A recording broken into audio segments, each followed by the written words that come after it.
All right. Good evening, good morning, good afternoon. It's Michael here with my grandfather, Raymond Eugene Cain. No, Oliver, Raymond Oliver Cain. Yeah. Raymond Oliver, Yeah.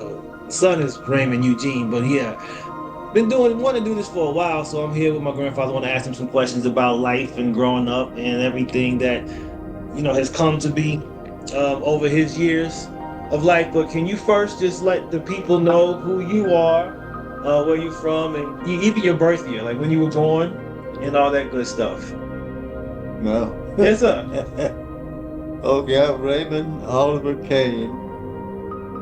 Uh, I was born in Coffeyville, Kansas, October 29, 1931. My parents were Grant William Cain Sr.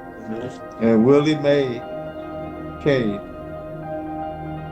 We lived at 601 East Fifth Street, Coffeyville, Kansas.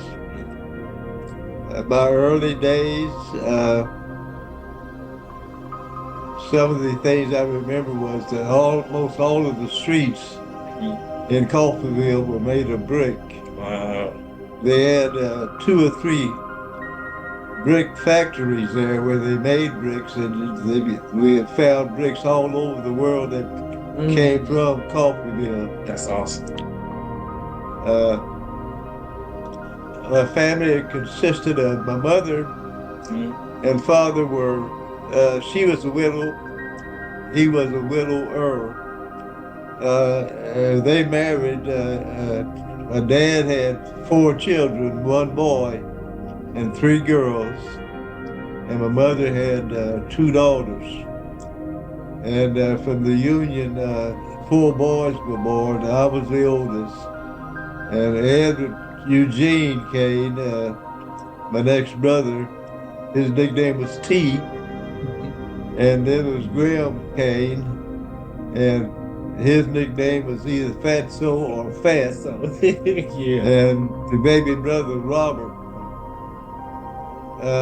We all attended well, we attended a segregated school in Coffeyville named Cleveland Elementary School. We went from kindergarten to the eighth grade at that school. What it was, the majority of the Caucasians, elementary school was from kindergarten to the sixth grade. Then they went to the junior high school, Roosevelt Junior High School, for grades 7, 8, and 9. We African Americans were forced to stay at Cleveland until the eighth grade. Then we were integrated at Roosevelt Junior High School. And I can remember, back maybe say fourth grade, when we got new books at the school, you'd open the book, and there was the imprint of one of the other schools, Longfellow, Garfellow School, which showed you that they got new books, Right. and we got their old ones. Wow. We had a lot of good fellowship at Cleveland, but the white kids were getting their lessons from people who majored in what they were teaching, the science majors and the English majors and so forth. And none of our teachers at Cleveland was able to give us the basics of algebra or that. So when we got to the 9th, 10th grade and went to an algebra class, we were lost. Wow. We didn't know what was going on. Wow. I knew, as far back as I can remember, I knew there was a difference in the races. Two subcultures. They had the Richmond, and we had what was left over. We were them.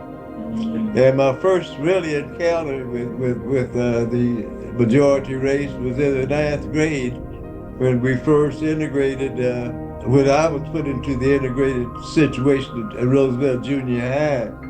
And although we were allowed to attend the school, attend classes, we could not participate in any extracurricular affairs. Wow. And I can remember when near the end of the first year, uh, they were going to have kind of a graduation thing for the ninth graders by having a dinner. And they called us all together in the auditorium to talk about organizing this dinner. And they had a couple of things they wanted everybody to vote on. So when they called for a vote, the teachers would stand by the class and start pointing to you for your vote and your vote. And when they got to one of us, they would skip over us to go to the next vote. Wow. Also, in enrolling there, we had to pay a fee for a license program, which they had special things of speakers coming in, movies, and different kind of that entertainment things. And we had one preacher from Oklahoma come in, and he brought a singer with him. And the singer sang a song of shortening bread. Are you familiar with shortening bread? I'm not. You go there, mama little baby like shortening, mama little baby like shortening bread. Wow. Two little niggas laying in the bed, one was sick and the other was dead. Wow. Called the doctor said, just give the little nigga some shortening bread. Wow. That's the song he sung. This is a white man. White man sang that? That's a white man that sang that? Yeah. Wow. Yeah, of course, the white kids laughed and everything, and three of my black girls got up and walked out, and the teacher went right behind me and brought them right back in. Wow. My next class after that was shop, and a little white boy waited for me at the door, and he started fooling with me, so I grabbed him, and the teacher came in, and he told me, you can get expelled for this. But the white kid, he was right. And it was at that time I made my mind up that I wanted to get that diploma. And I had to stay and take some stuff, but once I got the diploma, they would never have to worry about seeing this black face again. Wow. I wasn't that excited about being around them in the first place. Yeah. So we went on to high school after the ninth grade. We had 10, 11, and 12 was in the high school. And like I said, we could not participate in those extracurricular activities, but they did allow us to have a basketball team. And one of the teachers at the elementary school, Coach Denny, coached us. And we had our own little league around southeast Kansas. Coffeyville, Independence, Parsons, Chanute, Iola, and sometimes Fort Scott. But that was that, and we enjoyed that. We enjoyed that very much. We got to be with other kids in the same situation. Wow. Now, Southeast Kansas had small schools, small towns. The largest was Coffeyville in Parsons, Kansas, and they had a large enough black population that they could have a separate school. So we went up to the 8th grade at our school in Parsons. They went up to the 10th grade. The same conditions, segregation and stuff. Yeah. So, but that was when I grew up with the segregation and stuff. Right. They claimed Kansas was such a free state. Wow. I laugh in your face because the only free things, well, we didn't have to ride in the back of the bus. Wow. And at that time, we were able to go to this integrated school. And the funny thing about it, there were 3 large railroads that came through Coffeyville, passenger railroads. And the ones coming from the north, when they got to Coffeyville, if you were black and they get ready to go down to Oklahoma, you were black, you had to get off that car and go back to the black car. But once you got in Kansas, then you sit where you wanted to. Mm-hmm. But those are some of the things we faced. Yeah. Like I said, I decided that I didn't want to be around that much anymore. Come back, and I wasn't never coming back. Once I left. Yeah. But I didn't have my picture's not in. We graduated in 1949, and my picture's not in the yearbook because I said that would be hypocritical me sitting there grinning like I had such a good time. And because some of the kids just ornery. Yeah. Especially the ones from the farms. Oh, wow. They could call you nigga and stuff. Wow. And you couldn't do it about it because if you did, you were wrong. Oh, they were right. So those are some of the things that I witnessed. Yeah. Also in Coffeyville, we had an electric train. It wasn't really a train. We called it interurban. It's kind of like a bus on wheels. Okay. But it ran right in front of our house. And like I said, the streets were brick. But right in the middle of the street were the railroad tracks. Wow. And they were filled with coal. And you could see those cars go by, and when they get ready to make a change or something, the conductor would get out and move the wire over to the next wire.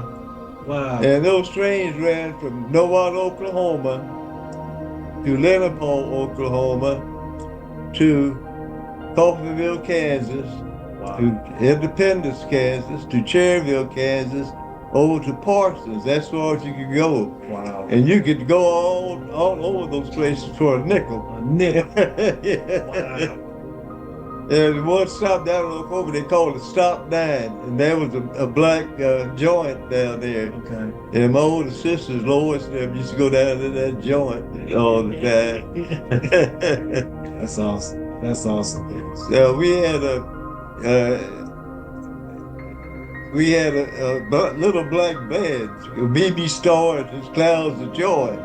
And after each basketball game, we played the basketball game in the Memorial Hall, Okay. which was burned down in the 50s or the 60s. Mm-hmm. But we played the ball there. It was a nice sized hall and everything, but we all would go to Cleveland School, and this little band started the Six Clouds of Joy. We started playing. We'd dance all night. All day long. So we had a good time. That's good. I went to the junior college there, and 2 years got my associate degree. Then I went to Pittsburgh, Kansas State, where I got my bachelor's degree. And then it's anything in particular you want to add? Yeah, definitely. Let's Okay. talk about going back to growing up. Let's deal with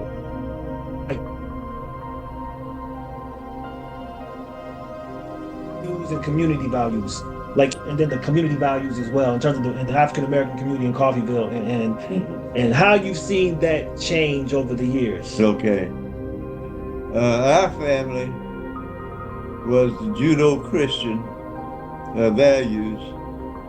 My dad was a deacon at Calvary Baptist Church. Mm-hmm.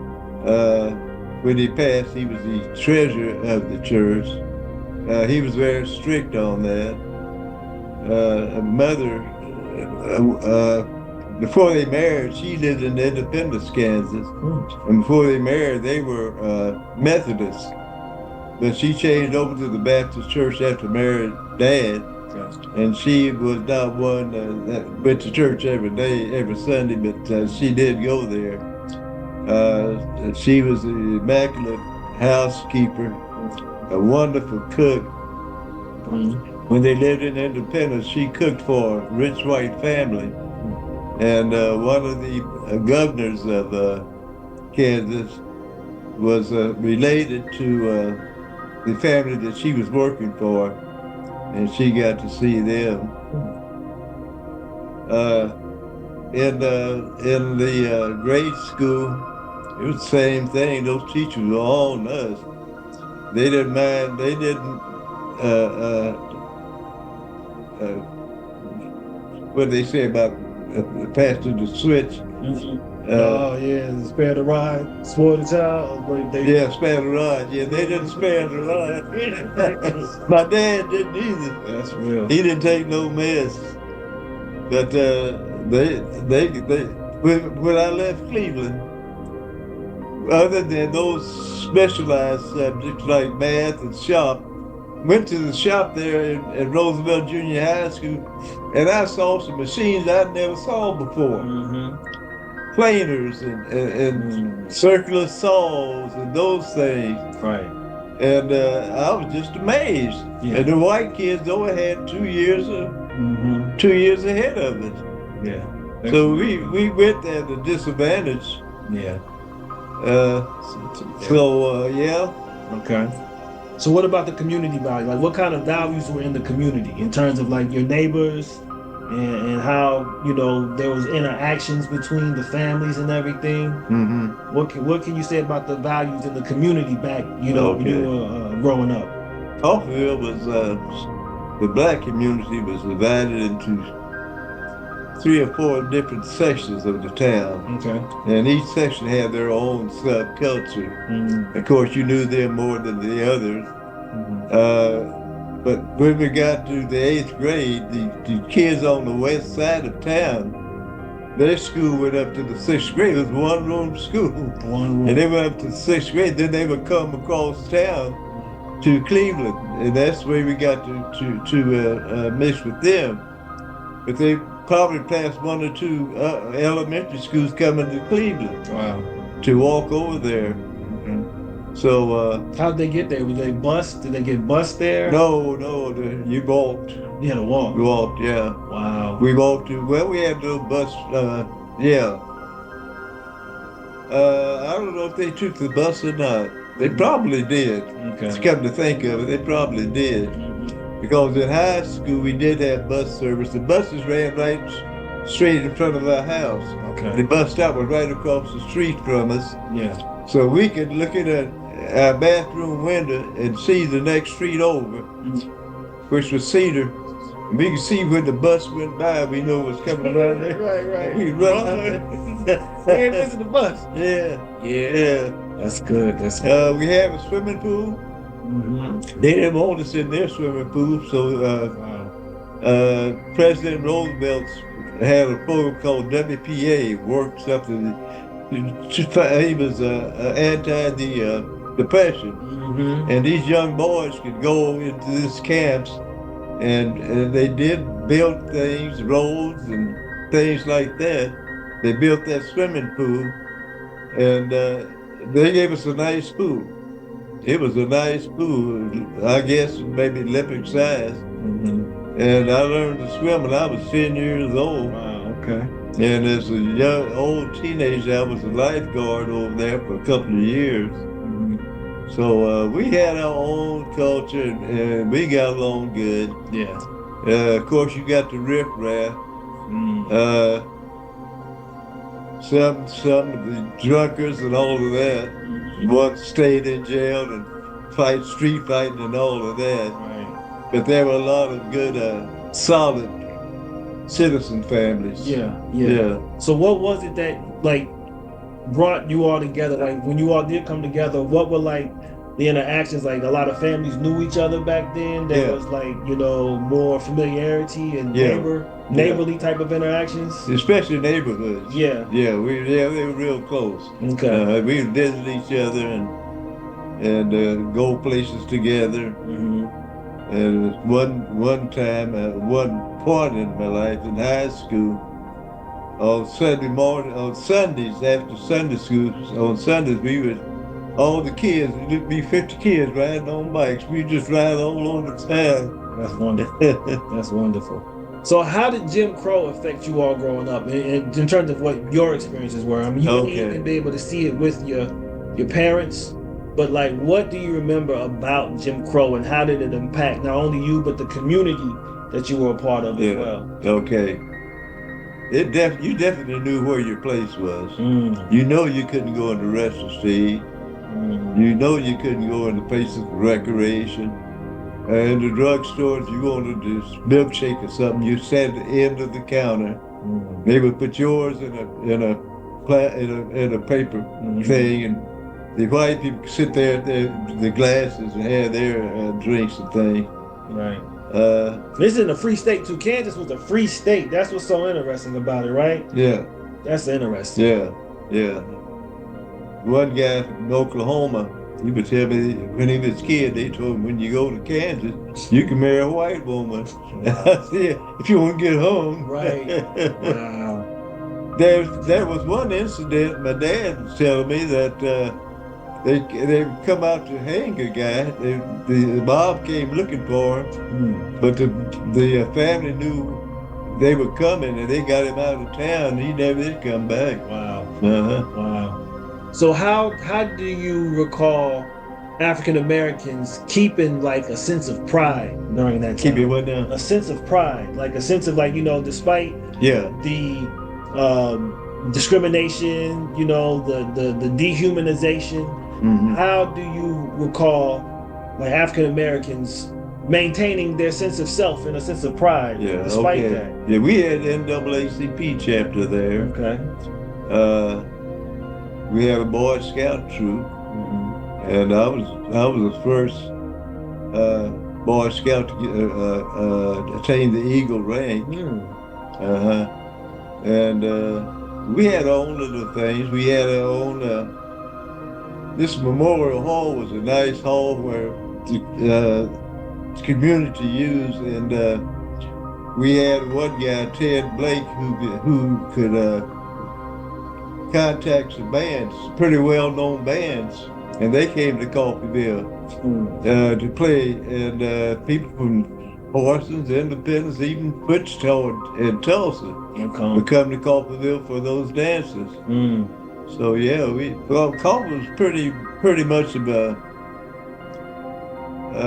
little busy little town. Mm-hmm. They had a lot of factories there, Okay. but they wouldn't hire blacks. Wow. If you blacks worked at a factory, it'd be as a janitor. So most blacks worked as cooks or janitors or something like that. Mm-hmm. But they subsided on that. Yeah. Mm. Yeah.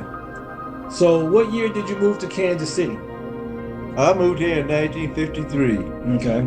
Yeah, after I left Coffeyville JUCO, Mm-hmm. and I graduated from Pittsburgh State. Okay. One of my friends, classmates, he was a year ahead of me, and when I got my master's, he got his master's degree, and he wanted to come to Kansas City, Mm-hmm. and he called me in to come in with him for the interview. Mm-hmm. And I told him, well, he had made the interview. I hadn't made one, but I came on anyway.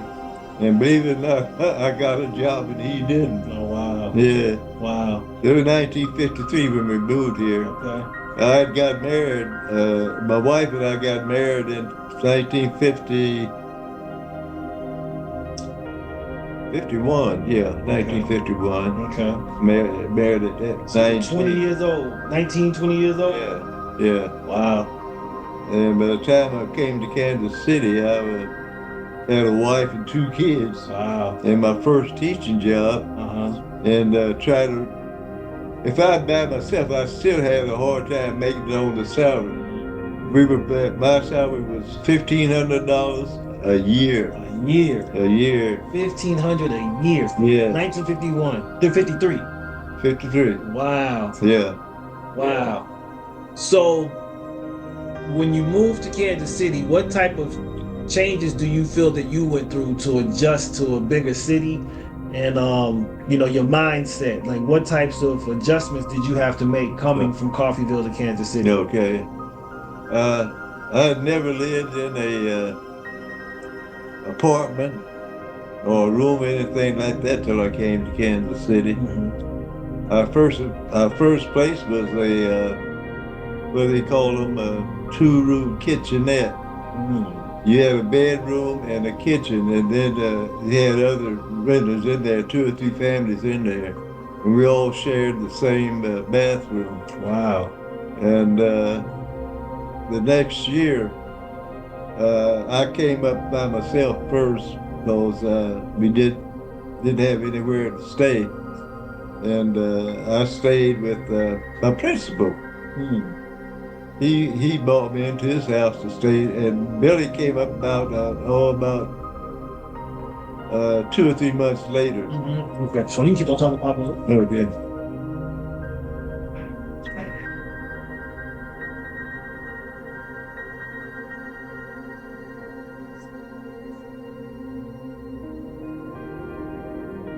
It's on you, Papa. Okay. My wife and kids came up about December, January, somewhere around there. Okay. And we lived with some of our friends, former Coffeyville people, for a few weeks. And then she found a house on 23rd Street that we moved into. Okay. It was full of rats and stuff. Oh, wow. And Wow. we lived there for a couple of years. Mm-hmm. And finally, we bought this house here on Agnes Okay. in 1958. Wow. And we've been here ever since. Wow. I found I could see blacks in jobs other than janitors and cooks and things. Mm-hmm.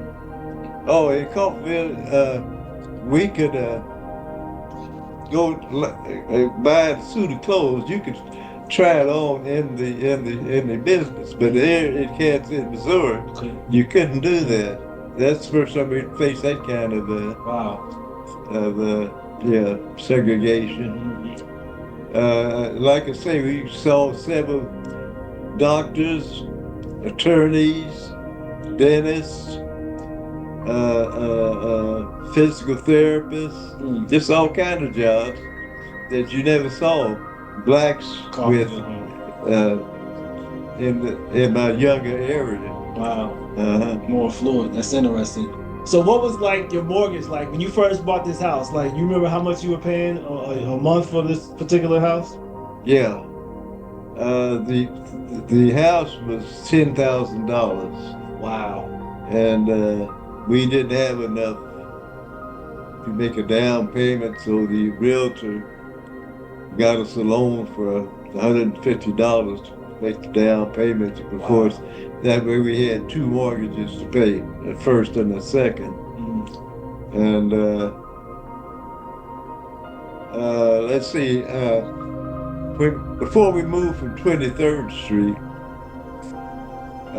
one of the teachers there, her husband worked at the YMCA, the colored YMCA, and they had a job opening for the evening desk clerk, and he got me that job, and it paid $100 a month, but that paid our food. That It's got your food paid our food bill. We had a bill at a grocery store, which was run by some Jewish people, but they were real nice. Okay. Yeah, so that's the way we did that. Wow. Then I lived on credit, right? Yeah. Okay. I owed every credit company in town, but I refused to ask anybody for anything. Yeah. I didn't want no welfare or nothing. So yeah. And that went on, Mike, until I was in my 40s, because I never went on a vacation or anything. The only time we went anywhere was Coffeyville, Right. for a weekend or something. And while my contemporaries were going back to UMKC, getting their advanced degrees and getting the principalships and the other promotions, I was busy at the Y or cleaning offices instead of going to school to get that advanced degree. So I didn't get a master's, but I have enough hours for a doctorate. Wow. Okay. Okay.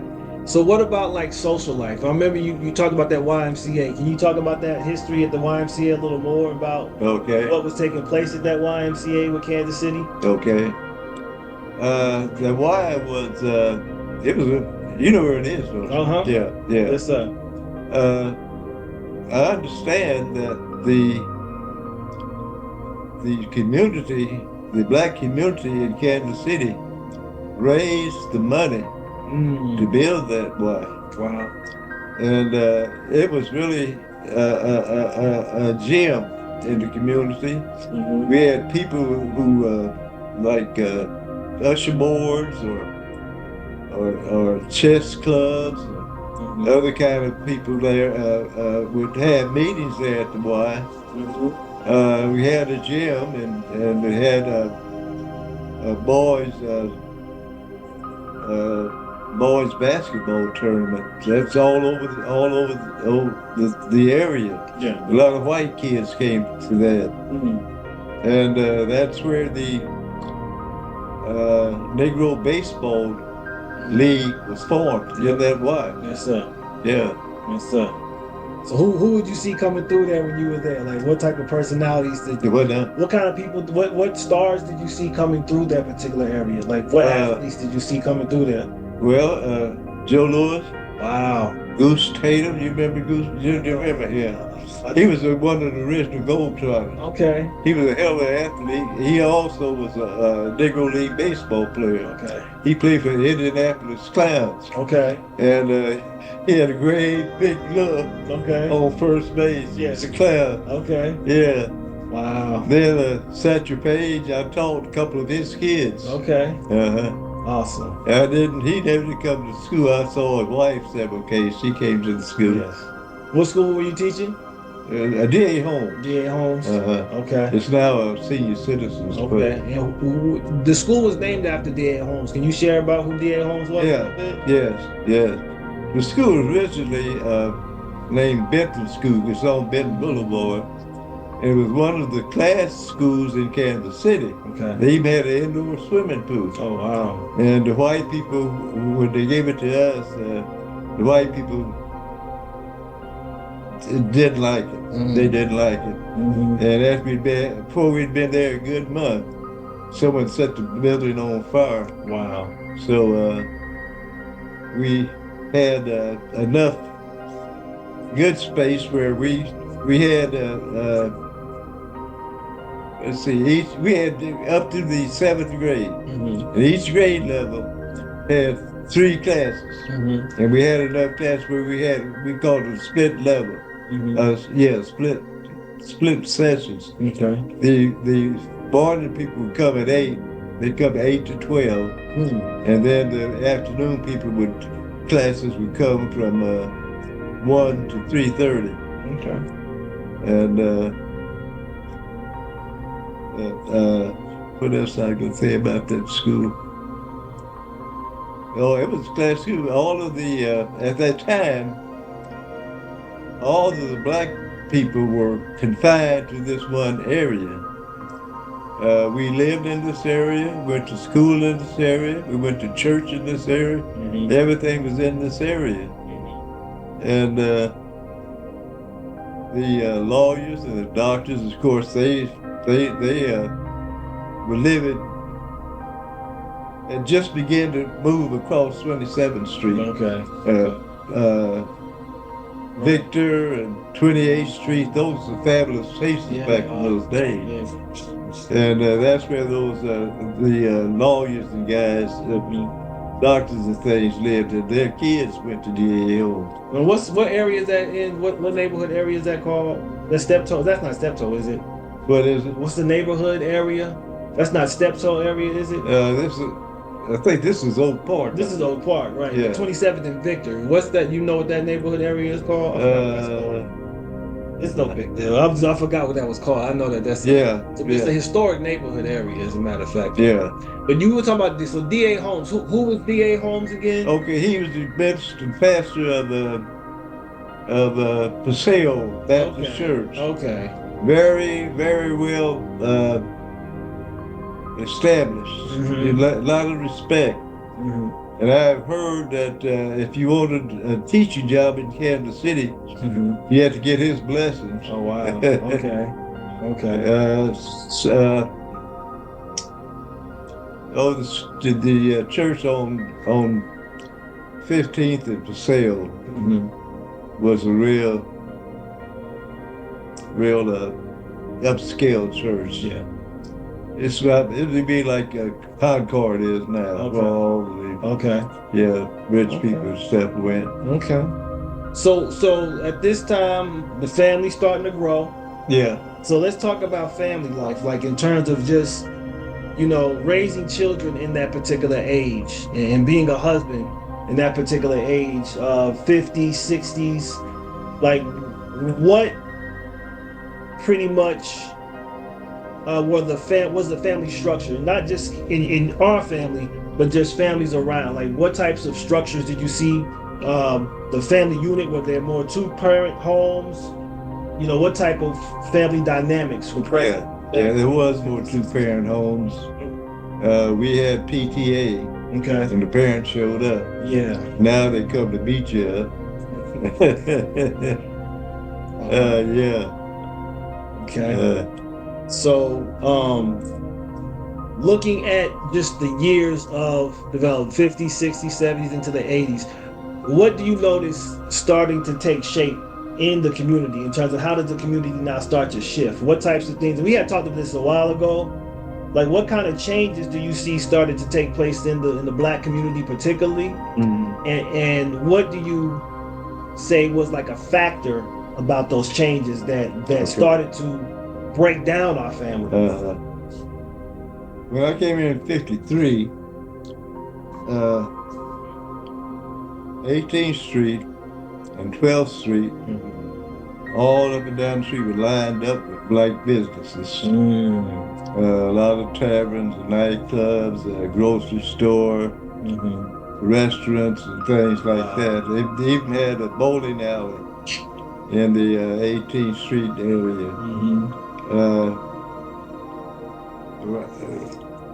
I'm trying to think of that on 18th and Vine. And that building, is that still the Lincoln building? It's still there. The historic Lincoln building is still there. Okay. Yeah, it is. It's still Well, on the first floor of that was men's haberdashery. Okay. Called Madlaw's. Okay. And that's where all the big shots, the athletes, we get their clothes. Get their binds. Get their binds. Yeah. Yeah. Then directly cat corner was a pharmacy. Oh wow. Okay. And they had a restaurant-like thing in there. Okay. And a little cafe. Yeah. And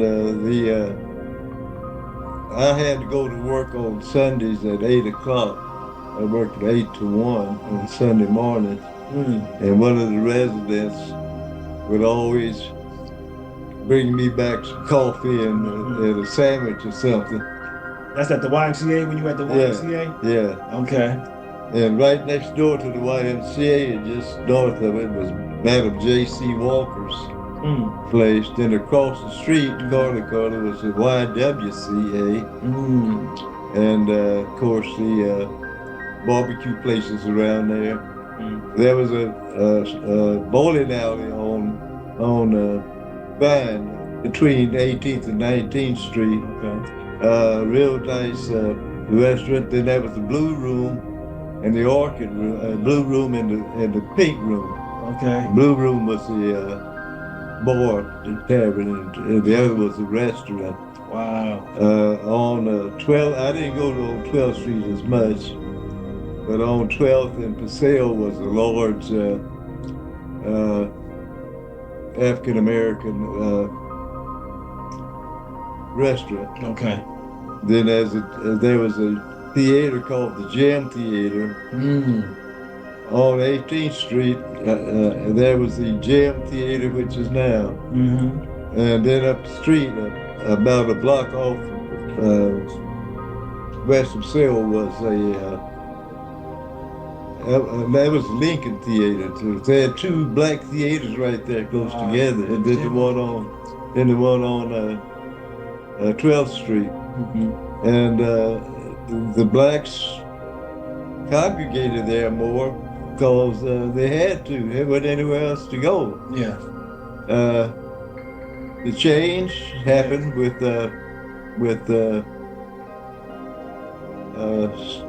civil rights. Wow. Civil rights when they Integration. the nation began to break down the segregation rules, and blacks found out they could go to white restaurants and things, and nationally their stuff was better than ours. Wow. You know, they had the money and everything, so they kind of put a hurt on 18th Street. Yeah. So a lot of things was closed at that time. A lot of things closed and stuff. Yeah, you lost a lot of your businesses there. Wow. Boarded up buildings and things. Wow. At the end of baseball season, it looked like all of the professional black baseball players would congregate here in Kansas City around that Blue Room. Oh, wow. Really? And you could see all them stars and hear the stories and everything. Yeah. It was like a playland here too, like the 30s, 40s, during Prohibition. Kansas City was like a playland here too. Yeah. That's interesting. That's interesting. It was a lot different than what it is now. So even have a black mafia. Really? Yeah. Wow. So what about the values in the community? Like what do you say like brought a lot of the changes for the values in the black community where we were more together, more respectable, you know, the families knew each other, a child messed up, a child could get, you know, whipping by somebody on the block because they knew the family. Like what do you say brought some of those changes where that stuff started to go away? Okay. Like I said before, we were boxed in this place. We went to school here, right? Went to church here, we got married here. Everything was right in this community, so we knew each other. We knew the doctors and everything. But when it started breaking down and people began to move out to the suburbs and things, you don't have that closeness that we had back then. Right. That does bring a lot of shifts. Yeah. So in light of all of your experiences, what main lessons in life do you feel that you really have gained in your 94 years of life? What are some of the most important lessons that you have learned and that has really carried you throughout your years? Oh, let's see. I've learned that the Judeo-Christian values are my values. I learned if you take responsibility for your actions, things will be better. If you start lying and stuff, then you just get hung up. You take another lie to fill that first lie. Right. To treat people with respect. I wish I'd had my children in church more than I did. But see, Mike, I was angry. I was an angry young man about racism, and I stopped going to church at one time because I just made my mind that if God's going to give the white folks everything, then let them go. Let them be the one go. And I stayed that way until I guess the Spirit caught up with me. Yes. One of the good things that I did, I hadn't planned on doing, was to join the Freemasonry. Okay. When I was at Pittsburgh in school, I was initiated into the Kappa Alpha Psi. Yes, sir. Fraternity, and that was the top of the world to me. I didn't want to be nothing else. Okay. So a little later on, after I got here, I finally went to an alumni chapter meeting, and I learned that's where we were living in this 2-room kitchenette. Okay. And I learned that the every month, Mm-hmm. two of the brothers would be responsible for the place to hold the meeting and the refreshments, and $150 a month for a wife and two kids. Right. I knew I would. Right. I couldn't join it right then. Yeah. I had to put that on hold. In the meantime, Betty and Alvin moved to Kansas City, and of course, Alvin, he's a nice guy, really, but as long as he was sober. But he got that liquor and them drugs, boy, he was a hell raiser. And he was telling me one time that he heard his father and another Mason talking, and it really affected him. He wondered what they were talking about. And he talked about that a lot. So Washington down here had already joined, Okay. and he was trying to talk me and Alvin into going, and Alvin wanted to go, Uh-huh. but he was nervous about it. Okay. So I said, "Well, I'll go with you." I didn't think about racially. I said I hadn't planned on really becoming an actor. I said I'll go with you and see if you go that way. So we did. Okay. Because my back of my mind, I'm just waiting till I get up there and go back to my fraternity. Right. Anyway, I went there, and we were took the third degree, which is the founder degree in March of 1968. Oh wow. And in the meantime, during that rest of that year, I wasn't going to meetings, but Washington wouldn't let me stay home. He'd come by and pick me up. Okay. And I was going to the meetings, and I really began to fellowship with those guys. You know, some good guys. Yeah. And so at the end of the year, we had initiation. I mean, what am I calling it? Running for office. The campaigns? A campaign? No, the election. Oh, elections. They had an election on in December. Uh-huh. And that year, Arthur Young, which was a friend, was elected the worshipful master. Mm-hmm. So he told me he wanted me to be his senior deacon. So I had been there long enough to see how the things work, and I saw senior deacon had quite a bit to do. Okay. And I said, "You mean the junior deacon, don't you?" And he said, "Oh, I mean the senior deacon." Wow. So I went on and accepted it. Okay. And in that April, we had a initiation. Mm-hmm. And the senior deacon, his job was to introduce and clothe all visiting brothers, and to receive and conduct candidates. So that's what I had to do. Okay. And it took a lot of studying, Mike. Wow. But I watched Arthur do his. He did so much. Wow. I said, he can do that, I can do this. Yeah. And I stayed on it. So finally we had that initiation. I got through that. Uh-huh. Then during the second degree, we have a part called the middle chamber. Mm-hmm. And boy, that's really where the senior deacon works out. And I just studied, man. Wow. If I wake up at night and couldn't go back to sleep, I started working on that, Wow. working on that middle chamber. That's what we call the middle chamber. Okay. And if I was driving, and I'd be working on that middle chamber. Wow. I just stayed with it. Yeah. So the night we had the initiation, Young told me, "Well, Cain, I know that's a lot to learn, so you can read it if you want to." Mm-hmm. I said, "No, man, I see too much time to read it." Yeah. But after I read that, I kind of got a reputation. Okay. Guys started giving me a little more respect. Yeah. Uh-huh. You knew what you was talking about. Yeah. That's wow. Okay. And like I said, I had planned on going back to my fraternity, but in studying for those initiations, in studying that, and to see how much it was connected to the Bible, and that really connected me with the Bible. Some things about the Bible that I never thought about. Wow. I could see it through that. Plus, the we called the Prince Hall Masons because of a man called Prince Hall. He was during the Revolutionary War. George Washington there. He tried to join Masonry, and they wouldn't let it.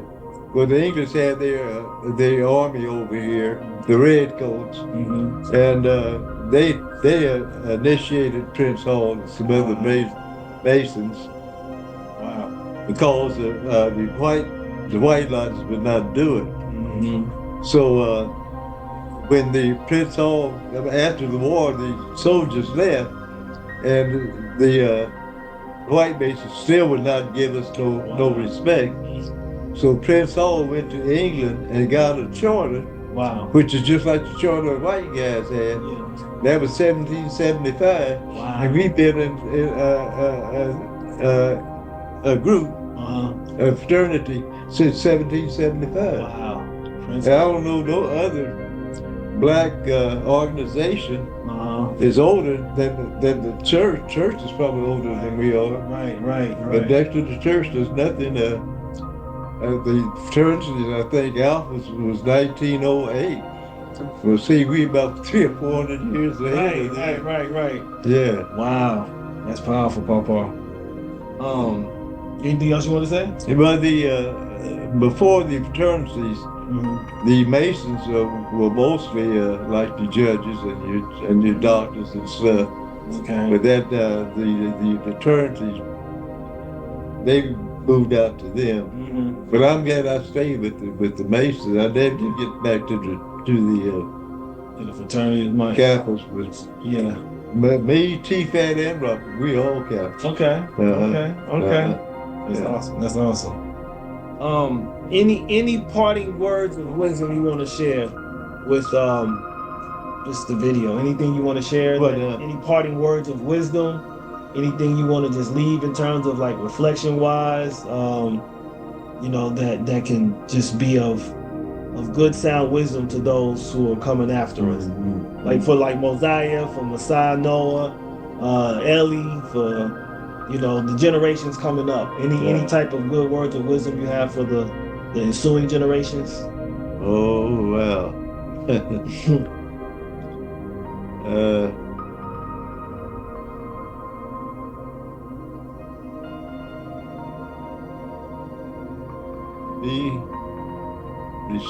Be a responsible person.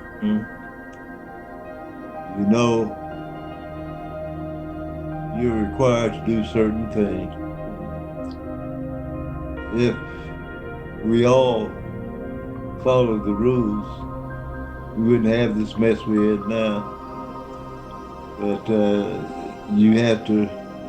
you're going to be tempted to do other things other than just be a good citizen, be a good husband, be a good father,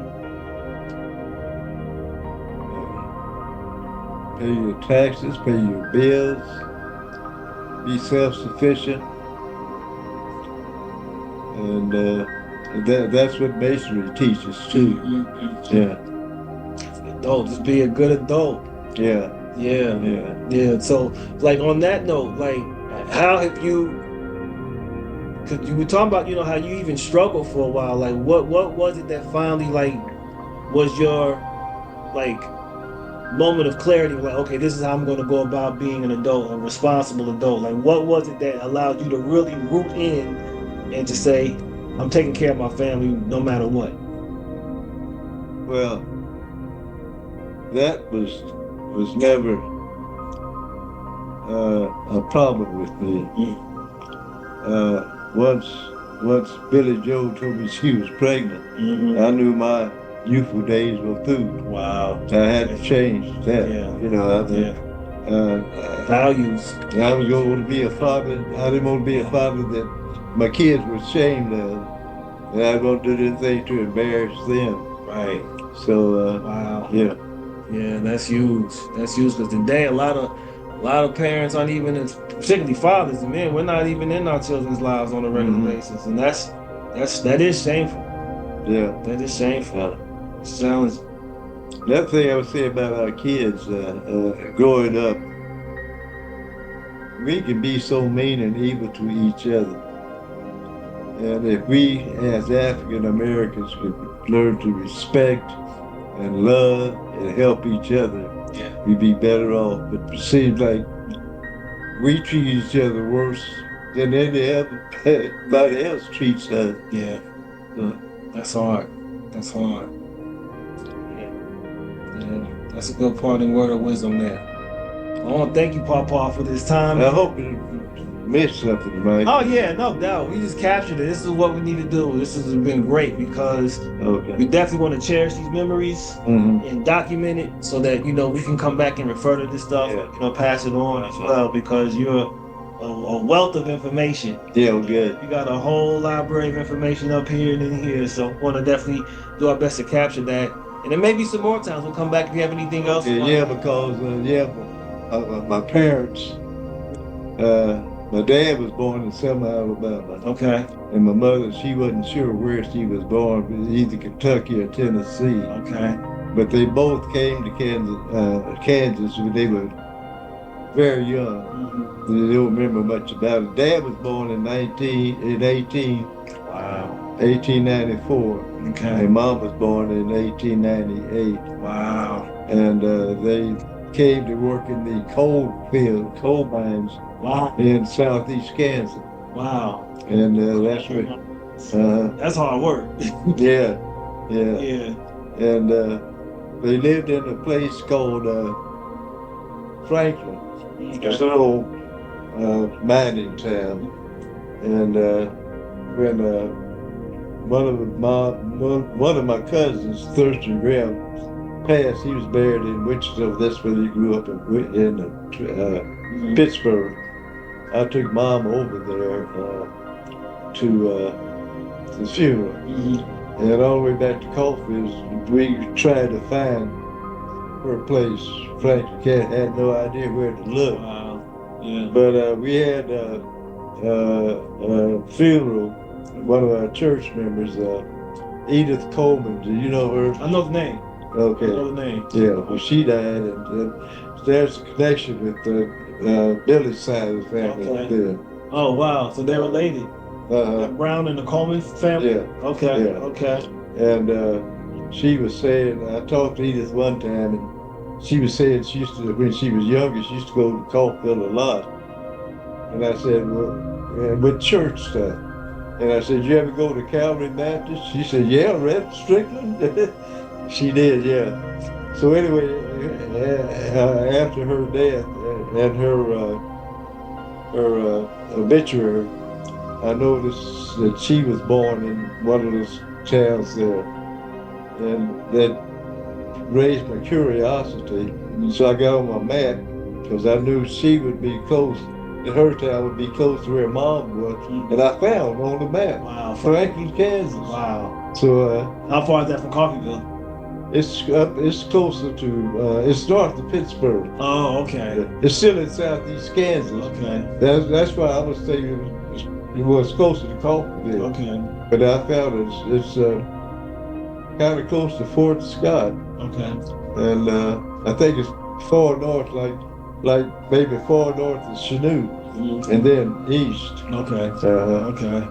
But I like to go one of these days just to ride through there, like we did Coffeyville. Yeah. That'd be good. That'd be good. Okay. That'll wrap us up for the night. We may do a part 2. We can talk about that some more, get into that some more. That'd be good. Okay. All right. We're wrapping up, good people. This is good.